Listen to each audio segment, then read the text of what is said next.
Hi, everyone. Thanks again for joining us for another episode of the Daily BizLink. Stacie Mallen is back, and today we're doing a deep dive on a pretty serious conversation. We're focused in on anxiety and depression. So, Stacie, thanks for being here. Thank you, Lindsay.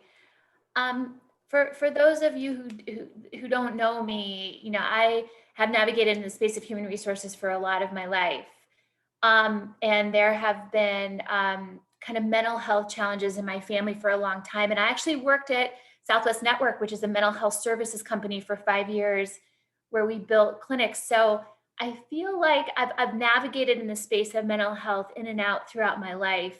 And only in the last 2 years did this hit super close to home for me personally with my daughter, who's 15, and she struggles in the last year, especially over a year now, since pre just around the time where COVID hit, where that slipped from being sort of teenage angst into something clinical.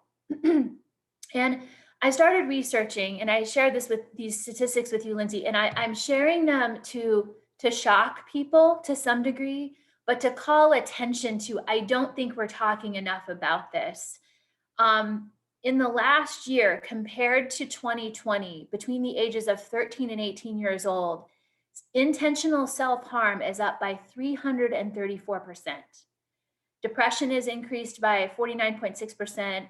Claims of anxiety, so this is based on claim data specifically, so this is not even capturing all of it, let's just be honest, is 67.5% of people that are actually seeking help increase in anxiety, 67.5 increase in anxiety. So the big three, anxiety, depression, and adjustment disorders, 85 to 90% increase from this time last year. Drug overdoses in that same age range, 13 to 18, are up over 100% increase from this time last year. So, that is staggering. When I started researching this, both as a parent, but also because I have Total Rewards team that I lead for a large, publicly held organization. So the question that I kept asking myself is, are our employees experiencing the same thing? And the answer is absolutely, some of them are. Based on these statistics, without a doubt, people are experiencing this. And I know from my own personal journey, Lindsay, I struggled to find the right resources. I'm still working to find her the right resources every day. And I started researching, how do I better help her? How do I better show up for her? So I want to just briefly touch on that, among bringing awareness, kind of not to leave people hopeless, like, okay, that's terrible. Self-care for the parent, for us as parents, is paramount, because if we are not bringing mindfulness and resilience into our own life. So, listening to the episodes that Kate and Jane and some of your other experts do, it is a good place to start for everyone, because I practice a lot of self-care, and it's helped me navigate this space with my daughter. The second, and this is true for younger children and older children based on the research that I did, is building connection in new ways. COVID has changed our world. How can you build a different type of connection with your children, so that they feel like you're holding space for them and you're a safe place to come? Because having a safe place to come is the number one way to not move from anxiety to depression from a diagnosis standpoint into those staggering statistics around self-harm. And with teenagers, and this is tricky, and I know people may say, I don't even know how to do this.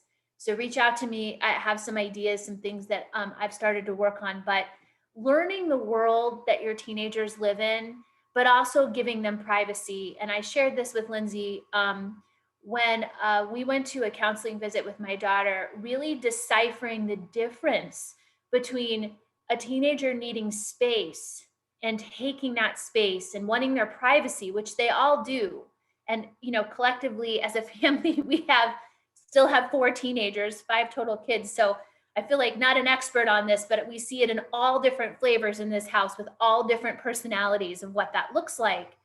But for my daughter, what she helped me decipher is, if she's in her room with the windows drawn and she's not engaging in anything, not her phone, not her gaming, nothing, like not her art, she's probably not in a good place versus a teenager that's, behind closed doors and the door's shut, and they're being reclusive because they're being a teenager. So I think checking in and starting to ask those questions when you feel sad and when you are feeling anxious, if that's the feelings they're having, where do you go and what do you do? How can I help you in those moments? Are there things that I could help you through? So I think that's just an important place to start. And I'm going to be seeking out, more resources that I can share out for folks. We're in Arizona, but these can be national level, totally virtual resources. That's the beautiful thing about COVID. We should actually have greater access to care than ever because we can do things virtually, and healthcare providers have started to do that. But I'll be honest, we've had an access to care issue. Even with her, it took me over 60 days to access counseling services for her, to find somebody in network. So these are challenges that parents are facing, and it's just something that I thought would be relevant to bring up today.